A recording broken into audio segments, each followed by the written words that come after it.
You know what's great about the topic of Israel, unlike the other topics, is she and Donald Trump have completely different views on Israel. Because Trump says, finish the job, kill them all, go ahead, genocide, awesome. Kamala Harris says, go ahead, Israel, finish them all, genocide. I'm sorry. I got that wrong. They have the same view. Yep. So I thought different. No, sorry. President Biden has tried unsuccessfully A little fast there, Dana. To end the war between Israel and Hamas in Gaza. He's been doing it for months and months, along with you.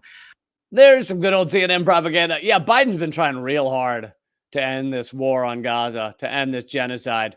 He's been trying real hard. He just can't. He wishes he could stop sending tens of thousands of missiles to rain down on children. It's just he's trying. And like Dr. Strangelove, how he doesn't really have control of his hand. It's just like, It's very similar with Joe Biden and the Biden administration. They're like, no, we're not sending any more bombs to rain down on. Oh no! And then their hands just life of their own, and they send the missiles over to Israel to bomb children. It's really, he has tried so hard. He's trying so hard.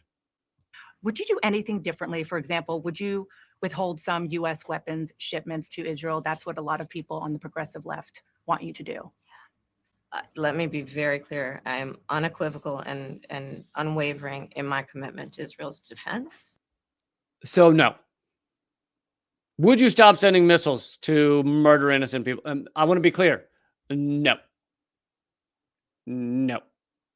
I would continue to send bombs to rain down on Gaza, Gaza is a 25-mile strip of land, and it has received the equivalent of 6 Hiroshima atomic bombs since 11 months ago. Israel has dropped the same amount as 6 Hiroshima atomic bombs on a 25-mile strip of land, killing, if you count disease and famine, hundreds of thousands. And she wouldn't stop that. She's fine with that. No red line there.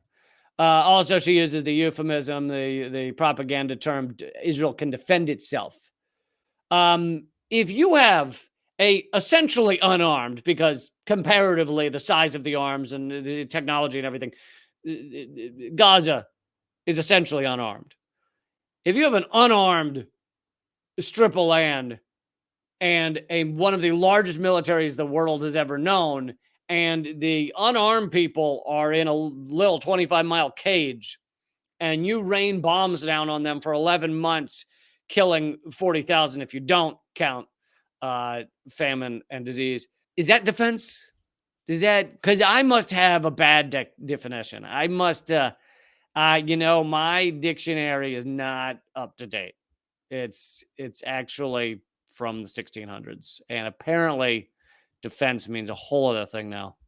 And its ability to defend itself. And that's not going to change.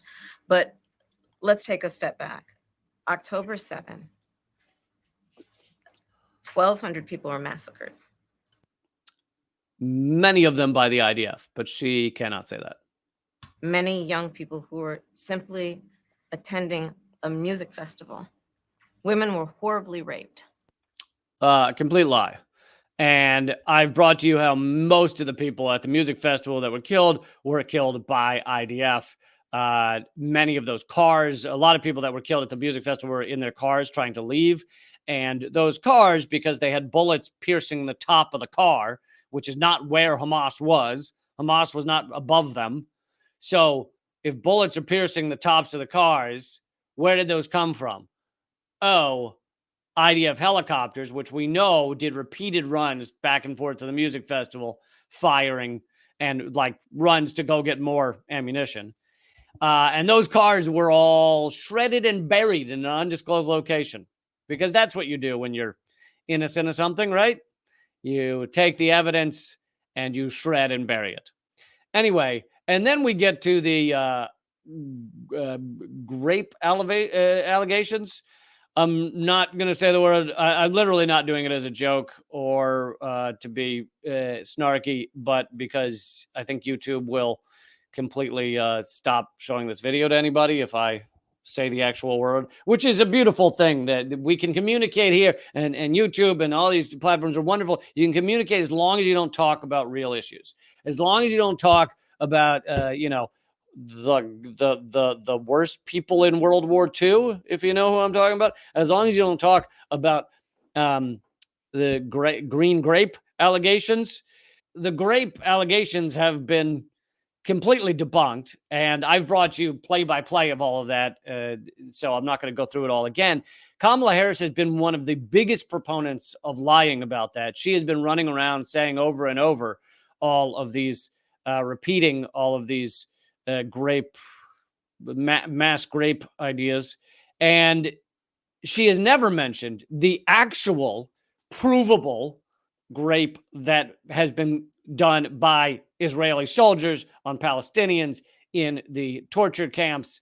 More and more evidence has been coming out about that. And of course, the Israeli Knesset, the parliament in Israel, I brought you this a few weeks ago.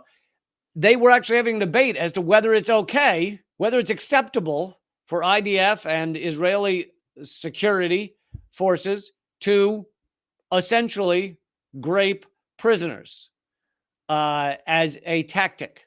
And they came down with, yeah, it's fine. It's fine. So a lot of real moral stuff going on from the Israeli Knesset, the Israeli parliament. As I said then, I say today, Israel has a right to defend itself. We would. And how it does so matters. Far too many innocent Palestinians have been killed. So then she does what the New York Times does, and it becomes passive voice.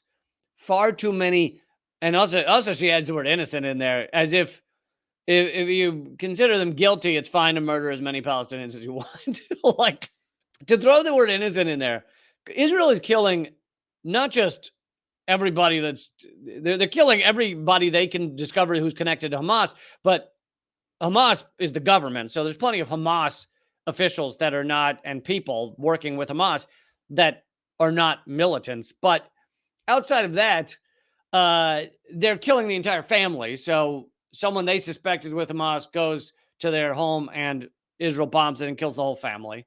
But then on top of that, because of their AI program, Lavender, because of their AI program, they're just assuming someone's with Hamas if they have multiple cell phones or something, oh, that must mean they're Hamas, which is often not what it means, which is part of the reason they've killed so many journalists as well. But so she wants to say, oh, have died, use the passive voice.